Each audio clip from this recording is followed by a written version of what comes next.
bem-vindo à quarta edição do Céu é Ligado, o magazine do seu clube de coração, do Clube Oriental de Lisboa. Já sabe que neste momento estamos em direto no Facebook e pode ajudar o nosso clube dando estrelas. Cada estrela que der está a ajudar o nosso clube com dinheiro. Vai ser um grande programa com 5 convidados e temos uma surpresa. Vamos apresentar o primeiro jogador para a nova época do plantel sénior, portanto, fique ligado que vai mesmo valer a pena. Vamos ter também o presidente da mesa da Assembleia, Nelson da Rocha, é nosso convidado. Vamos olhar para o futebol, uma figura emblemática do clube, o guarda-redes Carlos Pereira, que durante muito tempo defendeu as nossas balizas. Vamos olhar para uma exposição que vai marcar os 75 anos do clube, com Manuel Saraiva. Vamos olhar por uma das modalidades do nosso clube, a marcha corrida. E claro, vamos conhecer a primeira cara, o novo rosto do Clube Oriental de Lisboa. Motivos mais que suficientes para ficar ligado no Céu é Ligado.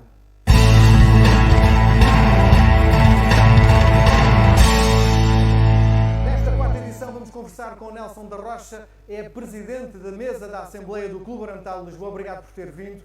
E, enfim, eu conheço o Nelson sobretudo porque via muitas vezes nas bancadas. Como é que se apaixonou por este clube? Muito boa noite, orientalistas. Eu apaixonei-me por este clube há cerca de 50 anos, que foi a altura em que vim residir para a zona de Marvila. Comecei por ir aos jogos, portanto, ver, enfim, aquele estádio cheio, para mim era uma satisfação imensa, não é?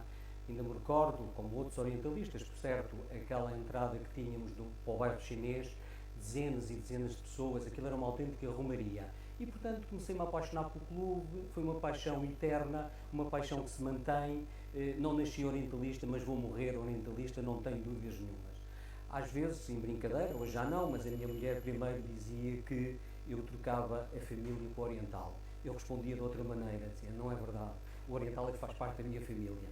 Portanto, isto é uma grande paixão que muito me satisfaz. Eu sei que o Nelson é daqueles adeptos que acompanha a equipa para todo o lado, não é? É, efetivamente eu vou a todo lado com o clube, quer seja no norte, quer seja no sul, ilhas. Quando são deslocações mais longe, às vezes vou no dia anterior com a minha mulher, por vezes, outras vezes vamos no próprio dia, mas acompanho o Oriental para todo lado. Acompanho interruptamente ao longo do tempo. Acompanho para todo lado e vou continuar a acompanhá-lo, é ter força para isso. Alguma vez passou-lhe pela cabeça que um dia ser presidente da mesa da Assembleia? Sinceramente não. No passado tive uma honra, um prazer imenso de ter sido convidado por um grande orientalista, o Sr. Benção de Laranjeira, que fez um trabalho notável no clube, foi a pessoa que arrancou com as obras para quando fizemos a inauguração do relevado, e nunca me passou pela cabeça ser presidente da mesa da Assembleia. Nessa altura tive o grato prazer de ser convidado, como disse, e era uma das pessoas da direção. O mais novo, por coincidência, tinha 30 e poucos anos na altura, via pessoas com 70, neste caso o Raul e outros tantos que passaram pelo clube, mas sinceramente nunca me passou pela cabeça ser presidente da mesa da Assembleia. Também participei de outra direção, com o Romão, na altura que era o presidente da Junta de Marvila, que fez o favor, a gentileza de me convidar, e também fui vice-presidente. Aqui há 5 anos, um grupo de 30 orientalistas fez, enfim, a gentileza de me convidar e eu tive a honra de encabeçar uma lista para a presidência da direção do Clube Oriental de Lisboa. Em 50 anos de sócio do Clube Oriental de Lisboa, 50, não é? Não é 50, eu tenho uma ligação oriental de 50, mas não tenho ainda 50 anos. Pronto, tem quase, não é? Sim, faltam Pronto. Bom, este tempo todo que esteve ligado ao clube, que está ligado ao clube, na sua perspectiva, quais são os momentos mais marcantes da vida deste clube? Olha, os marcantes, enfim, não posso deixar de realçar, porque é um facto, não é? Foi a tristeza que eu e todos os orientalistas, por certo, tivemos com a prestação da equipa nesta época que acaba de findar. Foi uma coisa que impensável e que nos deixou todos tristes, como é óbvio, não é? Portanto, esse é um marco de facto que me entristece, não é? Mas também já tivemos momentos bons, não é? Quando participei nas 2 direções anteriores, descemos, quer numa, quer noutra, à 3ª divisão e no ano seguinte conseguimos voltar novamente à 2ª Liga, porque era o que havia na altura. Outro momento marcante, por exemplo, foi há 6 ou 7 anos, estávamos a jogar no Futebol Benfica, estávamos a ganhar 3-0 a 7 minutos do fim, e para termos possibilidades de irmos à pool para disputar a subida à Liga de Honra, hoje Liga de Honra, precisávamos jogar mais 2 golos. Isso aconteceu.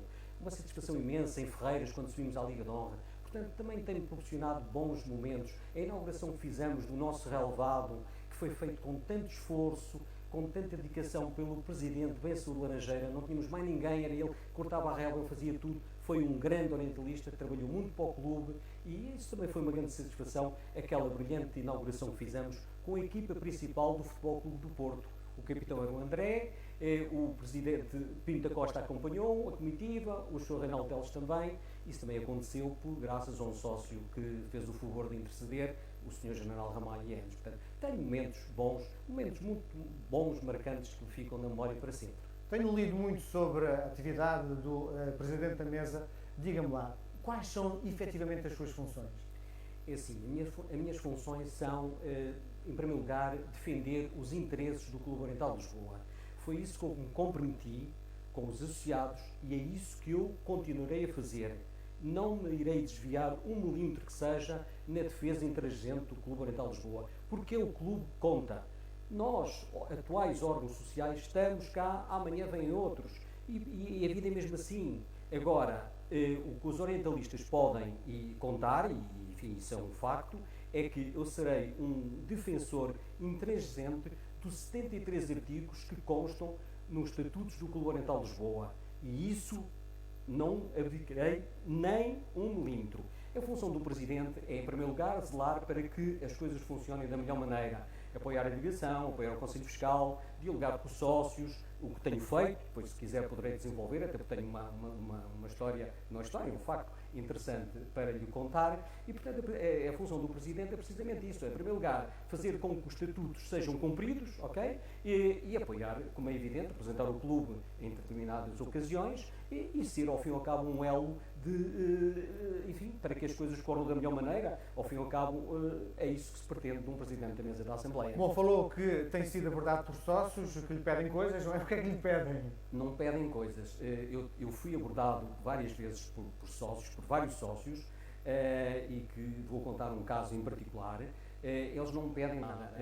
Vários sócios que me têm contactado, e eu tenho estado sempre disponível para o fazer, independentemente se o sócio em questão, e eu conheço a massa associativa praticamente toda, tal como outros orientalistas, não sou eu, como é evidente, e o que eu tenho estado sempre disponível para quem apoiou a lista A, quem apoiou a lista B, porque conforme disse na tomada de posse há um ano e tal, a partir daquele momento, a lista A tinha sido extinta, a lista B tinha sido extinta. Passava a haver uma única lista, a lista do Clube Oriental de Lisboa. Lamento que esse discurso não tenha efetivamente valido, não é? E lamento imenso. E, portanto, é isso que tenho para lhe dizer. Não é? Então, e que balanço é que Não, mas deixe-me então, por favor, contar, enfim, aqui uma pequenina, um facto. Há um determinado sócio, que eu não vou dizer o nome, uma questão de respeito, não é? Ele, se quiser, pode divulgar, que em novembro do ano passado me contactou e disse ao Presidente, pá, o que é que está a acontecer com o nosso clube? Eu partilhei a mesma tristeza, não é? Porque, enfim, isto em novembro do ano passado. No início de fevereiro, voltou-me a contactar, porque os resultados, infelizmente, não foram os que nós todos esperávamos, e aí, de facto, o Covid prejudicou-nos imenso. Não foi só por causa do Covid que nós descemos. Como disse muito bem o Sr. Presidente José Nabais, o facto de não termos público no campo prejudicou-nos imenso. Porque o nosso público, os nossos sócios são diferentes de outros clubes. Eu conheço a massa associativa de muitos clubes. Nós somos, efetivamente, o 10º. Nós temos o prazer, a sorte de ter, como os nossos associados, os nossos sócios, o 12º jogador. E a não presença deles lá foi, de facto, muito nefasta. A história, em relação a esse associado, que é uma figura destacada do Oriental, um daqueles sócios também que nunca abandona o clube, está sempre presente em todo lado, é um grande orientalista, que eu também tenho apreço, como por todos. Então o que acontece? Em novembro falou comigo, em fevereiro voltou a falar comigo, manifestando o desagrado, e em março combinamos um almoço. Eu convidei-o para almoçar comigo, com todo o gosto. O almoço começou um pouco tarde, portanto, por volta das 2 horas, porque é uma pessoa de trabalho e trabalha bastante. E esse almoço terminou, na altura que terminou, mas prolongamos a conversa até às 19 horas. Uma conversa de elevação, de princípios, de respeito. É isso que se pretende, porque nós somos um clube diferente. E uma das coisas que de facto magoa é algumas faltas de respeito que tem havido, não é? Basta lembrar que esta direção, democraticamente eleita, por vontade dos sócios, passado poucos dias de estar, enfim, a exercer a sua função, começou logo a ser, enfim, atacada, passo o termo. Eu lamento que isso tenha acontecido. Para fecharmos a nossa conversa, que balanço faz do seu primeiro ano de ligação como Presidente à mesa da Assembleia? Tem sido um ano difícil, a começar pela pandemia, como é evidente, que nos prejudicou a todos. Era a minha intenção reunir semestralmente com todos os órgãos sociais. Isso não foi possível, pelo que nós sabemos, porque não havia condições para tal. O Parlamento. Era a minha intenção reunir também com alguma assiduidade com a própria mesa da Assembleia, o que também não aconteceu como eu gostaria, precisamente por causa do que aconteceu, infelizmente, a pandemia a nível mundial. O balanço que eu faço é um balanço que não posso dizer que foi bom ou foi mau, porque nem houve possibilidades de o desenvolver como eu gostaria que tivesse acontecido. Nelson da Rocha, Presidente da Mesa da Assembleia do Clube Oriental de Lisboa, nesta edição do Seu É Ligado, vamos-lhe apresentar o primeiro reforço desta nova época que vai começar. Para já, vamos espreitar o encerramento das atividades do futebol juvenil do Clube Oriental de Lisboa.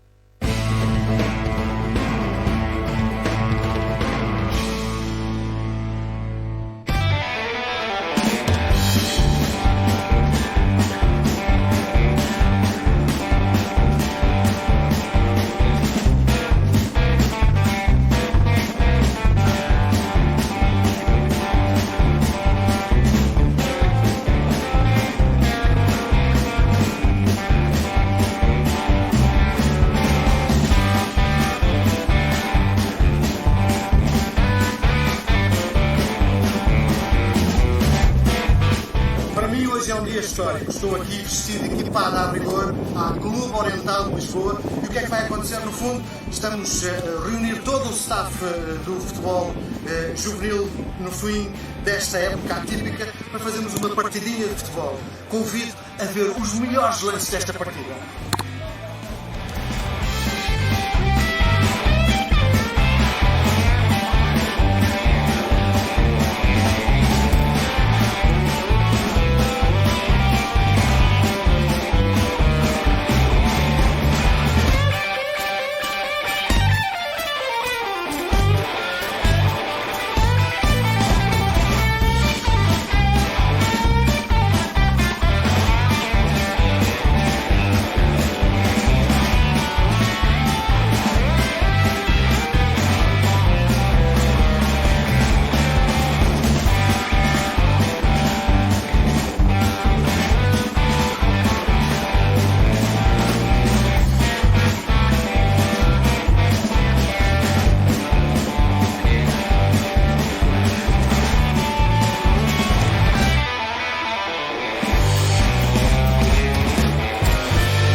Do Seu É Ligado, vamos conhecer a primeira contratação da nova época. Para já, vamos conversar com um dos guarda-redes emblemáticos deste clube. Começou a defender as nossas balizas em 1986, só terminou em 90. Carlos Pereira, guarda-redes deste clube durante muitos anos e agora treinador do guarda-redes. Bem-vindo ao Seu É Ligado. Carlos, como é que foi que chegou ao nosso clube? Boa noite a toda a família orientalista. Eu cheguei ao nosso clube através de um treinador na altura emblemático, que era o Sr. Joaquim Meirinho, já falecido, que na altura organizou, em 1986, organizou o nosso plantel, embora não tendo sido ele a pegar na equipa. Ou seja, quem inicia esse campeonato é o Fernando Tomé, mas foi realmente o Joaquim Meirinho quem fez esse plantel. Bom, esteve bastantes anos a defender as nossas balizas, provavelmente deve ser o guarda-redes que mais tempo defendeu as balizas do nosso clube, não é? Talvez não. Nesses anos, eu creio que talvez foi aquele pelo menos mais tempo, mas anteriormente havia, ou aliás, creio que houve guarda-redes que tiveram mais anos. Não posso precisar. Quais eram as características do Carlos Pereira como guarda-redes? As características era alguém que tinha muita vontade de ganhar e alguém que tinha muita vontade de ir para cima, para outros patamares, alguém que andava à procura de uma oportunidade para poder se ingrar no futebol, alguém que gostava muito de futebol, que começou a jogar na rua, que tinha como ambição chegar aos principais estádios. Havia quase aquela noção de eu tenho que trabalhar o máximo que conseguir para conseguir lá chegar. Se não conseguir, paciência, infelizmente consigo. Eu sei que é muito bravo o público no Carlos Salema. Como é? Ouve-se o que o público diz. Como é jogar naquele estádio? Desculpa, mas eu não considero o público bravo. Bravo quer dizer é o público tem uma entrega ativo, especial ao Carlos ativo. Salema. Mais naquela altura que eu joguei, ainda campo pelado, havia uma série de contingências à volta do clube que empolgava toda a gente que tinha o Carlos Salema. Nós próprios jogadores sentimos isso. Nós sentimos isso no aquecimento. O aquecimento era feito na baliza do Topo Sul, onde havia um bar, e as pessoas estavam no bar e incentivavam de uma maneira que nós íamos com sangue. Nós descíamos aquelas escadas para ir à cabine e quando voltávamos para cima não vimos nada. Jogar no Carlos Salema não era fácil para nenhuma equipa. Tivesse os argumentos que tivesse, passar no Carlos Salema não era fácil. Campo pelado e com entrega e dedicação e toda aquela ajuda que nós tínhamos exterior era muito bonito, dá uma alma fantástica. Bom, destas épocas todas que esteve no clube, provavelmente tem alguns momentos que guarda na memória. Gostava que partilhasse, no fundo, com quem nos está a ver. Tenho momentos muito bons, tenho pessoas que conheci, que ficaram na memória, tenho pessoas com um comportamento fabuloso, tenho pessoas que me ajudaram a crescer muito na altura como jogador. Esse tal público que falou, quando nos critica, quando nos mostra descontentamento por algo menos bom que nós fazíamos no campo, motivávamos para que fôssemos melhor. Mas atenção, há aqui uma coisa que é muito importante. Eles no campo, na nossa casa, eles transmitiam isso. Fora das nossas linhas, ai de alguém que dissesse mal de nós, que eles defendiam-nos com unhas e dentes. Estamos a falar de uma época, anos 80, onde não havia internet, onde não havia telemóveis, onde as coisas eram ditas praticamente cara a cara, onde havia um emblema que tinha um peso muito grande. As pessoas diziam que o Oriental é uma equipe que tem mística. O que era a mística? A mística era nós tínhamos o RX e as pessoas vinham à porta, saíam das suas casas, depois deviam dizer algo. Fosse bom, fosse menos bom. E nós sentíamos aquilo. Isso faz-nos crescer. Isso faz com que se viva o futebol de uma maneira diferente, em que começa-se a definir que a cara de quem ganha nunca é igual à cara de quem perde, nunca pode ser. Eles transmitiam-nos isso. Transmitiam-nos que jogar aqui tinha que ser com grande humildade. Nós tínhamos que ser humildes. Nós tínhamos que saber o que estávamos a representar, a área, a zona que representávamos. Eu sou de um bairro que foi nascido e criado num bairro muito perto, relativamente perto, que é Alfama. Eu, em miúdo, corria aos domingos para o Carlos Salema, para um sócio mais velho me dar a mão para poder entrar. Era assim que acontecia. Para ver o jogo, porque o Oriental estava na primeira divisão. Aquilo que os juízes hoje falam do Sporting, do Benfica, na altura, no meu bairro, falava-se do Oriental. O Oriental na primeira divisão jogava com este, com aquele, com o Sporting, e nós, chegar ao Carlos Salema, chegar ao Oriental, era um brilho que se tinha nos nossos olhos. Nós íamos para a rua jogar, uns com os outros, e vamos dar um exemplo, o jogador tal ou o jogador tal fazia um grande jogo, todos nós queríamos ser esse jogador do Oriental. Ou seja, o clube tinha, era emblemático, não só em Marvila, como à volta de Marvila. Nós, crianças, tínhamos gosto de um dia, que sonhávamos um dia poder vestir aquela camisola, um dia jogar naquele estádio, um dia pisar aquele estádio e sentir aquele calor humano. Era algo que ajuda a crescer e que me serviu de muito e ao qual estarei sempre eternamente agradecido, porque foi muito importante para eu ter desfrutado depois outros patamares. Quando o treinador António Pereira esteve no nosso clube, o Carlos, eu gosto de utilizar esta expressão, mas eu vou, enfim, dizê-la várias vezes, inventou um sistema que, sente-se desconfortável quando digo a palavra inventou. Há um sistema que foi implantado pelo António Pereira, que teve o dedo do Carlos Pereira. Que sistema foi esse? É uma situação que tem a ver com, lá está, com aquilo que o António Pereira sabe de futebol, transpira futebol por tudo o que é sido e é um conhecedor nato do que é o futebol. Eu trabalhei muitos anos com ele, aprendi um mar de coisas. entre as quais essas. Portanto, ele raramente, os grupos que eles são sempre bons grupos, ele tem sempre essa preocupação. E o que se passou com o guarda-redes passou-se desta maneira. Eu tinha 2 guarda-redes que já tinham trabalhado comigo no Atlético na altura, e que eu conhecia muito bem, em que sabia do empenho deles. E o António Pereira utilizou isso muito bem, no sentido de a competitividade deles ser uma competitividade sã. Ou então, trabalhávamos no sentido de eles repartirem em 2 jogos a baliza. Durante a semana, eles, com a tal competição saudável, além de fazerem a competição entre eles, conseguiram passar isso para os colegas. Ou seja, não havia desagrados. Toda a gente ali competia por algo. Aquilo que se passava com eles, eles faziam 2 jogos. A preocupação deles é: vou trabalhar ao máximo esta semana e incentivar o colega para que eu possa fazer a mesma coisa. E isso passou para a equipa. E às vezes os 3 já a defesa fazia a mesma coisa, os médios faziam a mesma coisa, os avançados faziam. E criou-se ali um espírito onde, com sucesso, até à lesão grave, infelizmente, da operação do João Manuel, criou-se ali uma empatia em termos de jogadores que se fechou, blindou-se, e isso ajudou muito também neste campeonato. Bom, agora, treinador de guarda-redes do nosso clube, treinador de todas as camadas do clube, é fácil distinguir quando estamos com um craque, estamos a ver um craque, é fácil dar por isso? Vamos falar, são várias etapas. Há a etapa daqueles dos mais pequenos, dos benjamins, dos petizes, daqueles que estão a iniciar no futebol, em que, por isto ou por aquilo, ou pela cor do equipamento ser diferente, ou porque gostam de se mandar para o chão, ou porque são até mais irreverentes, gostam da posição da baliza. Outros que já mais à frente, estamos a falar, por exemplo, iniciados, juvenis, já mostram algumas características, até que chegamos depois ao patamar dos juniores, onde aí já se define qualidades. Portanto, a primeira aprendizagem tem a ver muito com o gosto do futebol. Atenção que gostar de futebol ou jogar à bola não tem a ver com ser jogador de futebol. São coisas muito diferentes. Jogar à bola não tem regras, não tem táticas, não tem aprendizagem. O ser jogador de futebol tem isso tudo. Hoje em dia, com as escolas de futebol, iniciam muito cedo todas essas perspectivas, ou seja, há que ter um cuidado acrescido para o desenvolvimento deles, não só na parte específica, como depois na integração com a equipa.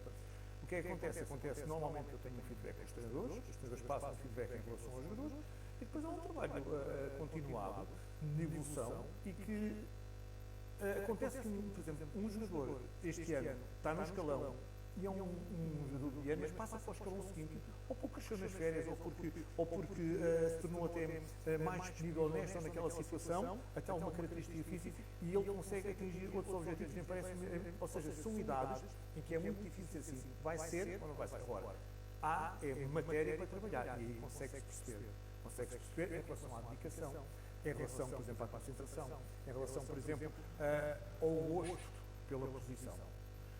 Uma coisa é eu olhar para a porta quando estou lá em cima a treinar e vejo aquela criança que é quase empurrada pelo pai para vir para o treino. Depois aparece aquela criança que o pai ainda está a dizer espera um bocadinho e já está no campo. Portanto, isto são pequenos fatores, este tipo de exemplo, são pequenos fatores em que nós conseguimos analisar o gosto que a criança tem por aquilo que vai fazer. Depois temos a parte da rentabilidade. A parte da rentabilidade nesses escalões tem muito a ver com... eu, por exemplo, gosto de filtrar desta maneira. Se fazem uma coisa muito boa, eu sou capaz de dizer, não vou elogiar, mas se fizerem uma coisa má, vai-me servir como aprendizagem para treinar, mas também não vou criticar. O que é que acontece? Esse meio termo que eu quero é, no fundo, o meio termo que eu quero que a criança cresça, ou que o jogador de futebol juvenil tenha para que futuramente mantenha sempre esse equilíbrio. Acontece a todos os jogadores do mundo, passam por momentos muito bons, passam por momentos maus. E se não tiverem esse equilíbrio, muito dificilmente eles vão conseguir superar. Portanto, essa aprendizagem é fundamental para eles. Carlos, última pergunta, porque estou muito curioso. Lembra-se do seu último jogo? Lembro do último jogo, mas sabe que foi um jogo que não me custou nada a fazer, pelo contrário. Custou-me o dia que deixei de ser jogador, o dia que eu me levantei da cama. Eu iniciei como profissional aos 17 anos, terminei aos 39, fazia 40 em julho. Nesse dia custou-me um bocadinho. Levantei-me da cama, sentei-me e digo assim, já não sou mais jogador. Aí custou muito, sinceramente. O último jogo não me custou. O último jogo foi no fundo, mais um jogo e pensar nele, teria que pensar em muitos mais. a minha alegria pelo futebol, a minha dedicação pelo futebol, a maneira como eu estou agradecido ao futebol, faz-me com que eu tenha a memória do último jogo como os outros todos que fiz. Sou extremamente agradecido ao futebol. Carlos Pereira, guarda-redes durante muitos anos do nosso COL e também treinador de guarda-redes, obrigado por ter vindo. Já a seguir vamos olhar para aquilo que está a acontecer nas piscinas Valfundão.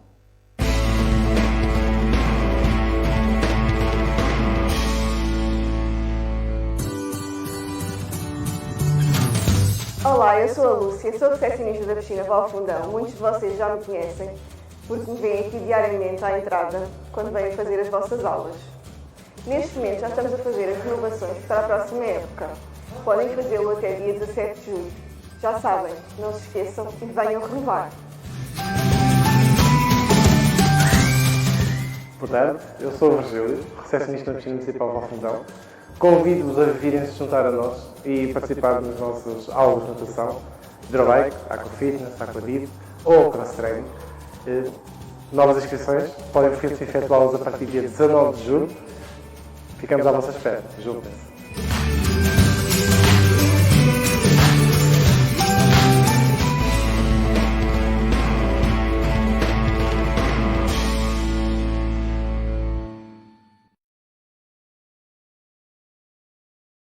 Contratação do nosso clube para a equipa sénior, mas já lá vamos, para já vamos espreitar o aniversário do nosso clube. 75 anos, foi criado um grupo de trabalho que está a realizar alguns eventos que serão emblemáticos para este ano para o nosso clube. Convidámos Manuel Saraiva, que é um dos responsáveis que está integrado nesse grupo, uma grande exposição, mas para já lá vamos, para já queria conhecer um bocadinho a sua forma, como é que entrou neste clube, porque é uma figura que está também há muito tempo como sócio e também teve cargos importantes no nosso clube, não é?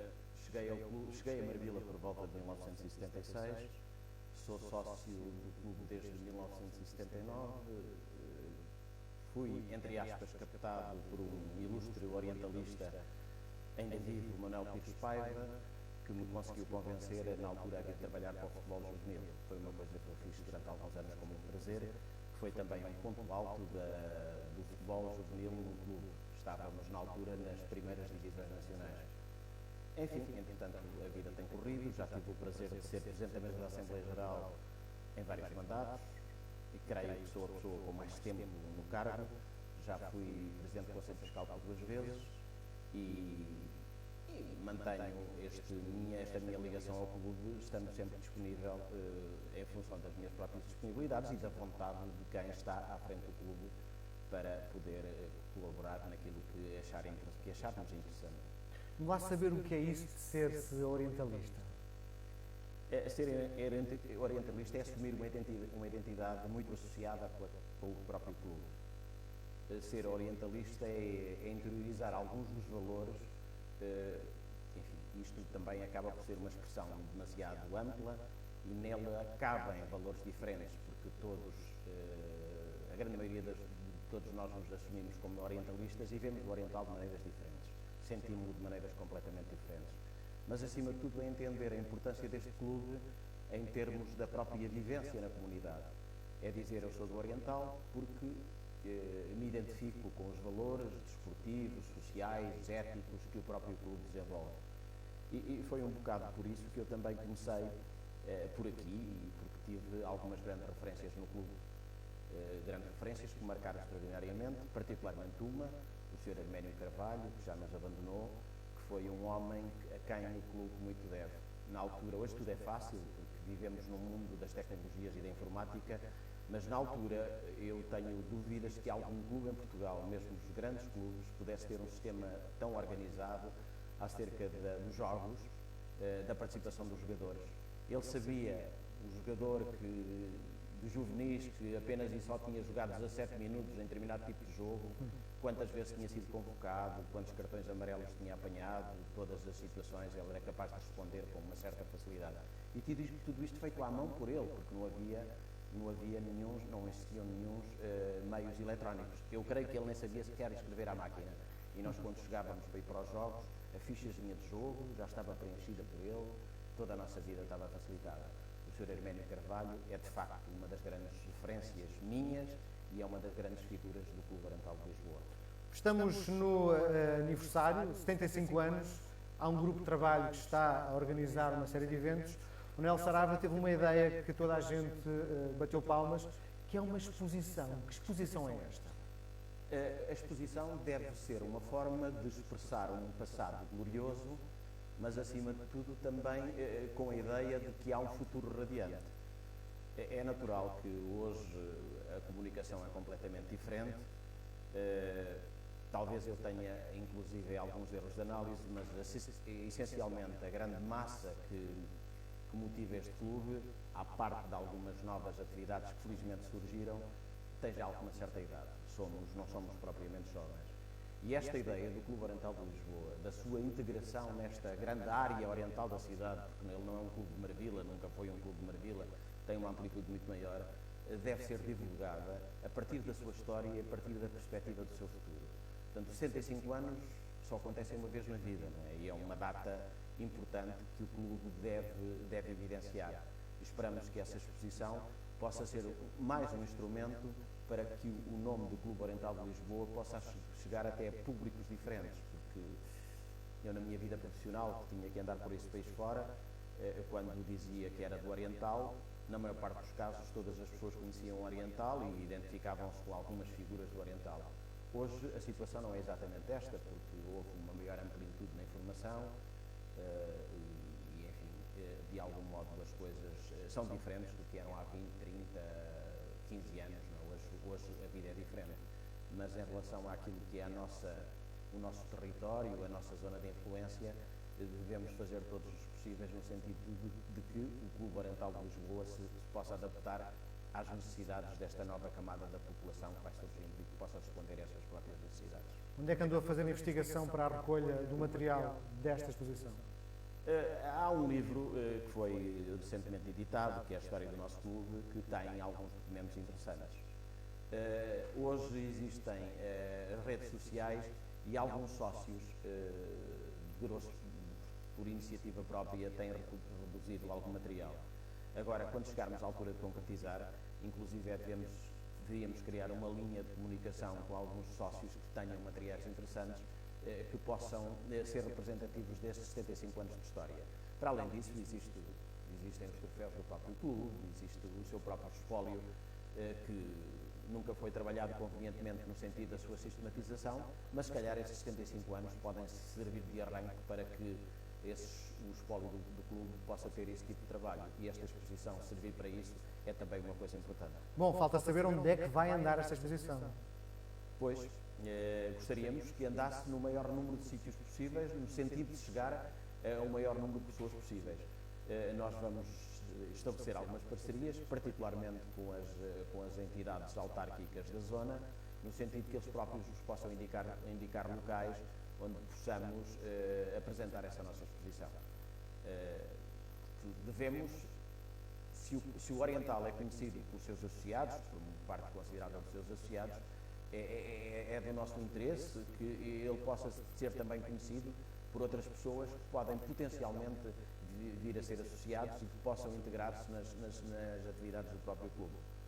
Vamos lá saber outra coisa. Toda a gente sabe que o futebol, no fundo, é a modalidade de charneira do clube, mas outras modalidades do clube vão estar retratadas nesta exposição? É claro que sim. Seria um falhanço assustador se nos pudéssemos esquecer do ecletismo do próprio clube, que numa determinada fase esteve fragilizado, mas que ultimamente, pela integração de uma nova estrutura, que é a piscina, tem vindo a desenvolver-se. Sabemos que algumas das modalidades que foram praticadas no clube acabaram por desaparecer, é a vida, podem reaparecer, é possível, mas, por exemplo, para além do futebol, não termos uma representação condigna de uma das modalidades mais prestigiantes do clube, que é o handball, seria certamente um fracasso da nossa parte, e vamos tentar ter esse tipo de preocupação, embora com as limitações físicas que uma coisa destas impõe, mas que as várias modalidades, ao longo dos 75 anos da vida do clube, possam estar devidamente representadas e as imagens que possamos projetar sejam um exemplo dessa história do clube nas diferentes fases. Última pergunta que lhe quero fazer, no fundo, era quase em jeito de provocação. também que me escolhesse, na sua perspectiva, quais são os momentos mais emblemáticos do clube. E não falo só de futebol, do clube, no fundo. Responderei com a minha própria opinião. Certamente e essas não as vivi, que os movimentos mais emblemáticos da vida do clube foi o primeiro, porventura, a questão da fusão, acho que foi um grande movimento de massas, depois as subidas à primeira divisão nacional, que eu não assisti, mas porventura a subida ao futebol profissional, à chamada Liga de Honra, ou não sei como agora se chama, de vez em quando muda, recente, foi porventura o grande momento do clube. Mas os grandes momentos dos clubes não acontecem apenas e só nas vitórias. E essa foi uma grande vitória. Mas eu tenho memória também pessoal, de uma altura que o clube também corria o risco de descer aos distritais, e aconteceu uma mobilização enorme num célebre jogo com o Coruchense, que quem perdesse de si mesmo, nós fomos a Coruche, nós, a Base Associativa do Oriental, fomos a Coruche, e por cada indivíduo de Coruche havia para aí no mínimo 5 do Oriental. Foi um jogo épico, acabámos por ganhar 1-0 e, pasme-se, com um golo marcado por um jogador natural de Coruche, filho de Coruche, e cuja família era até uma referência de Coruche. Foi dos jogos, eu não vou muito a jogos, eu tenho uma outra maneira de ver o desporto, mas dos jogos que eu assisti, e nessa altura assistia muitos, e ao futebol, e ao handball, e por aí fora, foi porventura dos jogos mais emocionantes e que mais gente mobilizou na minha vida associativa. Portanto, também correspondeu a uma vitória que nos manteve numa divisão, mas não foi, de facto, uma vitória com a expressão da que correspondeu à subida à divisão de honra há 6 ou 7 anos atrás.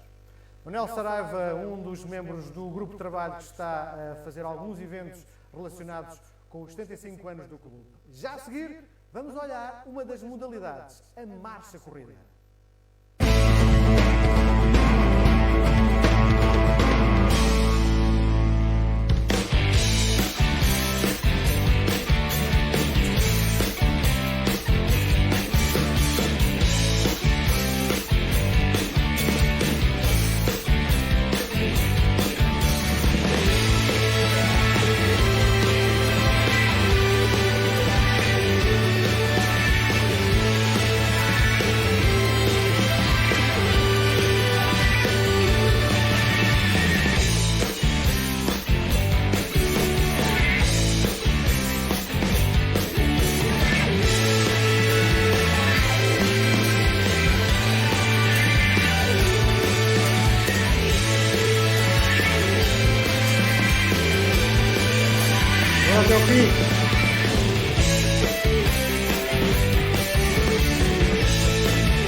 Para a primeira contratação desta nova época. Já vamos saber quem é o jogador que vai vestir a cor do Oriental na próxima época. Para já, vamos entrar numa das modalidades do clube. Vamos olhar para a marcha corrida.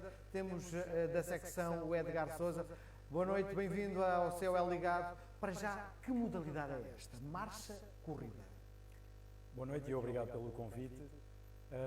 Portanto, na verdade é uma modalidade, que são as corridas de rua, que pertence ao atletismo, e um exercício físico aeróbico, que é a caminhada. Esta marcha deve ser entendida como caminhada.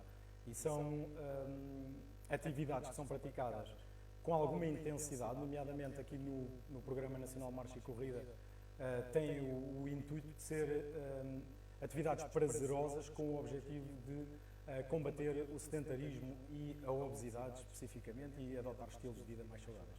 Vamos lá saber, isto faz bem aqui. É sebejamente conhecido na sociedade que os principais benefícios destas atividades inserem-se a vários níveis, nomeadamente cardiovascular, cardiorrespiratório, musculoesquelético, articular, osteoarticular. Portanto, desde prevenção da osteoartrite, osteoporose, redução da tensão arterial, redução do colesterol, prevenção de doenças coronárias, mas também a redução da massa corporal, massa gorda, e o aumento da massa livre de gordura, e também as capacidades físicas, aumenta a força, aumenta a flexibilidade, a coordenação, equilíbrio. É preciso muita técnica para se fazer esta modalidade? Bom, na verdade, as formas mais eficientes de tudo o que fazemos na vida requerem sempre algum trabalho, prática da técnica, não é? E neste caso, nós técnicos, o que fazemos é promover a postura correta de caminhar e de correr, que embora não sejam iguais, têm transferibilidade, naturalmente, e é isso que nós tentamos incutir. Portanto, é aquela questão de os ombros para trás, o queixo levantado, exatamente, se estivermos a correr, uma ligeira inclinação do tronco à frente, se estivermos a caminhar, um apoio sem ser demasiado amplo e sem cruzar os pés à frente. E, portanto, são tudo técnicas que não só melhoram as formas da atividade, mas também se associam à correção de postura global. Portanto, são tudo, acabam por ajudar mais indiretamente do que só a parte direta. Tudo o que o Edgar está a dizer, no fundo, acaba por ser uma modalidade não muito cara, não é? Pois, na verdade, lá está, no âmbito do Programa Nacional de Marcha e Corrida, não é visto como modalidade, porque não tem quadro competitivo, é para a saúde, visa a saúde, e não tem custos absolutamente nenhuns. O único custo que, na verdade, se associa é um custo de seguro desportivo, mas isso é obrigatório para todas as modalidades ou atividades associadas a federações. O Programa Nacional de Marcha e Corrida está sob a égide da Federação Portuguesa de Atletismo e PDJ, naturalmente, e por isso mesmo requer um seguro desportivo para a sua prática.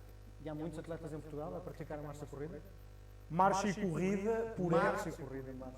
A marcha e corrida, portanto, no âmbito do Programa Nacional de Marcha e Corrida, por época, ali cerca de 3.000, mas na verdade, estudos, pelo menos de 2018, agora de certeza será mais, indicam que há cerca de 1 milhão de corredores ocasionais e 15.000 federados, já fora do âmbito do Programa Nacional de Marcha e Corrida. Mas na verdade, a pandemia, já há estudos também que dizem isso, a pandemia trouxe muita gente para a rua, mas isolada, e no âmbito do Programa Nacional de Marcha e Corrida acabou por cortar um bocado esses números.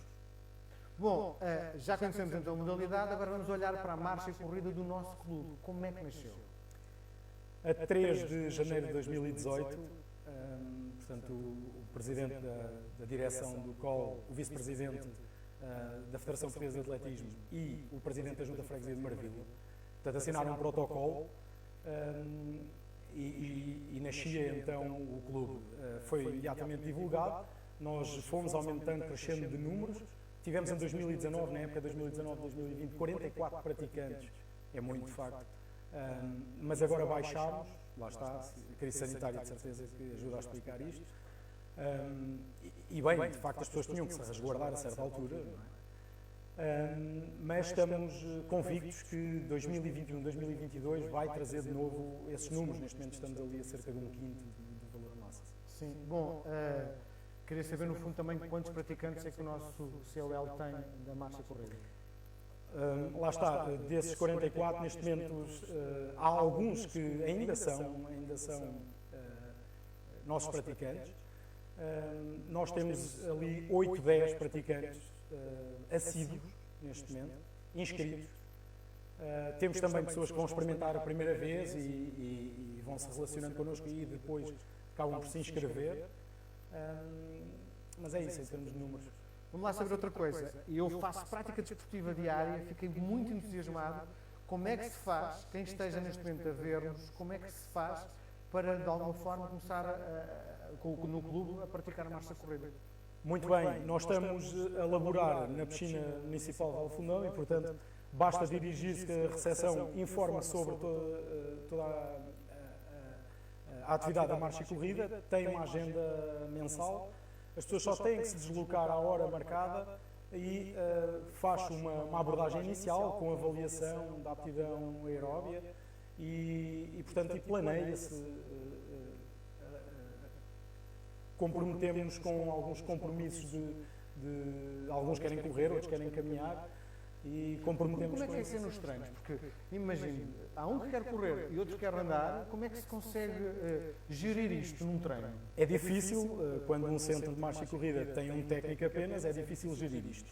Contudo, foram criados percursos circulares, com voltas, em que se define, portanto, subgrupos, com ritmos próprios, lançam-se, e, obviamente, que aqueles que são menos antigos no clube serão logo acompanhados do início, e depois todos os outros, quando estão a dar voltas, eu acabo por me enturmar e perceber se de facto se a postura está correta, os indicadores de fadiga, tentar regular ritmos, etc. Portanto, é difícil de facto estar com todos, mas na verdade é um grupo, e se é um grupo, não correm todos juntos, correm nos seus ritmos ou caminham e raramente estariam isolados. Agora, de facto, como disse, os números são pequenos e, portanto, há mais pessoas isoladas. Eu tento sempre a correr, mas não dá para, de facto, conseguir todos. Mas eu controlo todos em termos de treino, porque há um plano, há uma forma de atingir os objetivos a que eles se propuseram e, pronto, eu não tenho cão caça com gato. Edgar, qual é a sua especialidade? É a marcha ou é a corrida? A minha especialidade é a corrida. Contudo, sinto-me bem em qualquer ambiente, neste caso, e de facto é muito gratificante ver quem, por exemplo, objetivou fazer apenas marcha, apenas caminhadas intensas, e pouco tempo depois estava a transitar para a corrida de rua, e portanto isso é fantástico. Edgar Sousa, o nosso homem da secção de marcha e corrida, obrigado por ter vindo ao COL Ligado. Já a seguir vamos conhecer a primeira contratação da nova época.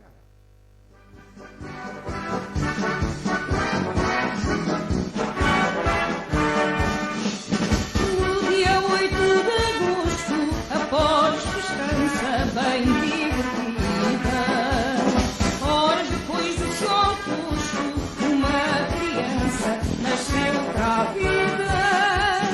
Lindo pretexto de encantar que hoje passa por bom cartão. Quando fui a batizar, deram-lhe a graça do COL. Quem tem nome na história, COL. Quem é o mais altivo, COL. Quem com tanta vitória se cobriu de glória no meio do escotilho, COL. Quem é que tem sagrado, COL. Em marcha triunfal, COL. Tem assim honrado, por onde vai ramando, é o oriental. Alguém quando ele nasceu, por experiência, disse sem custo. O menino que apareceu tem a aparência de ser robusto. Deve ser inteligente, quem natural assim se expande. Porque o que diz atualmente mostra afinal que virá a ser grande. Quem tem nome na história, COL. Quem é o mais altivo, COL. Quem com tanta vitória se cobriu de glória. Nesta edição do COL Ligado, a quarta está na altura de conhecermos o primeiro reforço para a nova época. Não é propriamente uma entrada nova no clube, é apenas uma renovação. Ao meu lado temos David Crespo, que assinou novamente pelo nosso clube. É com muito orgulho que o recebemos mais uma vez. Obrigado, apesar da equipa não estar provavelmente num escalão que lhe desse mais visibilidade, o David é o nosso capitão e vai continuar a sê-lo. Bom, para já explique-me lá como é que chegou ao nosso clube. Desde já quero dar uma boa noite a todos os orientalistas e agradecer o convite. Em relação a como é que eu vim para o clube, foi há cerca de 4 anos, 5 anos, que eu recebi uma chamada do Sr. Vítor Sequeira na altura. O Oriental estava em fase de transição, o presidente João Novaes saiu e entrou e estava naquela fase de transição que ainda não sabia muito bem como é que ia ser. E eu vim aqui a uma reunião e estava tudo Meio confuso. meio confuso. E então acabei por assinar por outro clube e depois, na altura, o Mr. António Pereira, que estava aqui, ligou-me e foi aí que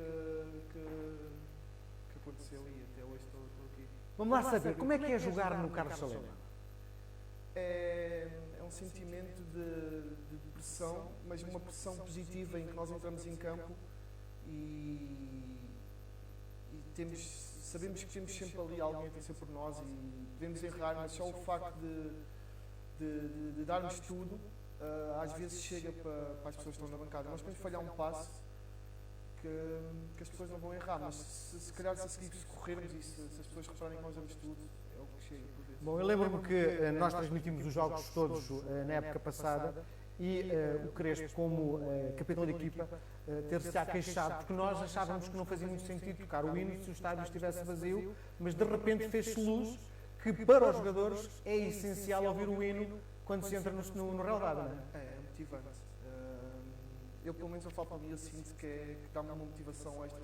Aqueles 2, 3 minutos antes do jogo, a mim motiva. Qual a diferença entre, porque o Crespo viveu isso, não é? Entre ter o estádio cheio e estar vazio? Nós sem dúvida alguma, que fomos, neste campeonato, fomos a equipa que mais ficou prejudicada. A culpa não foi do Covid, sem dúvida alguma, do que se passou, mas com adeptos, dificilmente a gente tínhamos descido divisão. Isso eu tenho certeza. O que é isso de se jogar no Oriental? Qual é o sentimento? Eu sou de Marvila, mas nunca fui um orientalista, confesso, nunca fui um orientalista, nunca...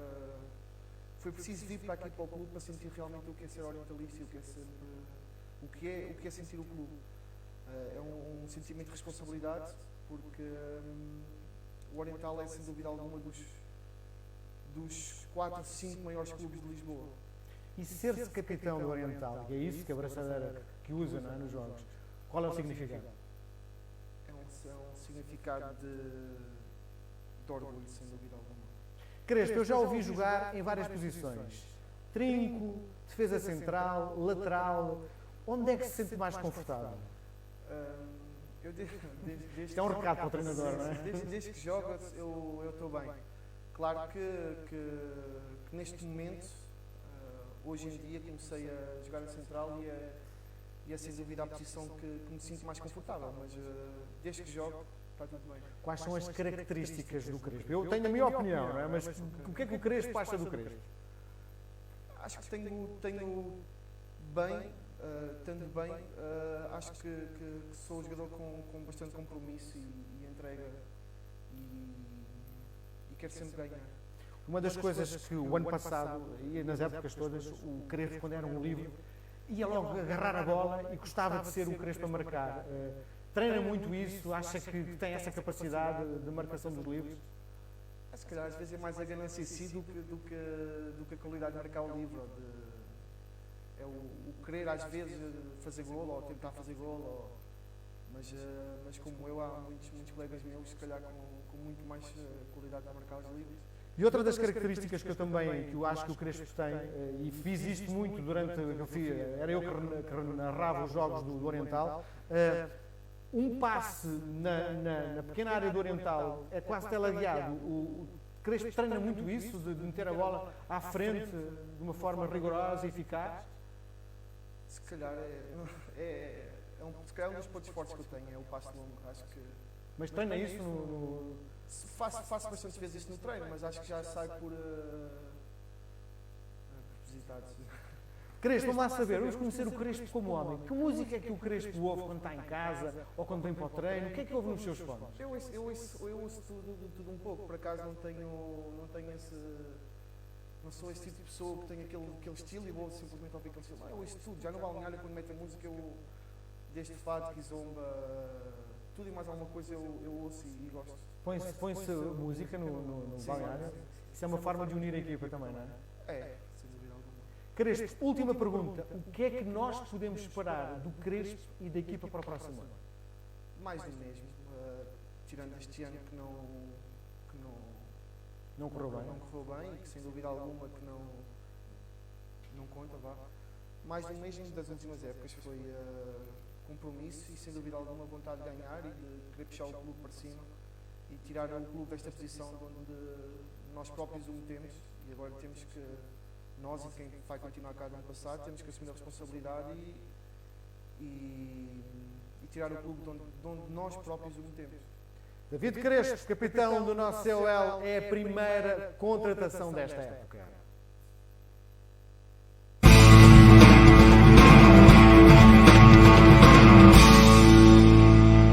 Estamos a fechar mais uma edição do COL Ligado, o magazine do seu clube de coração. Agora está disponível no Facebook, mas está prometido que amanhã de manhã estará disponível também no canal do YouTube, canal renovado. Por hoje estamos conversados, vamos de férias. Em setembro estaremos de volta com mais histórias, com mais protagonistas. Um grande abraço, boas férias, até setembro.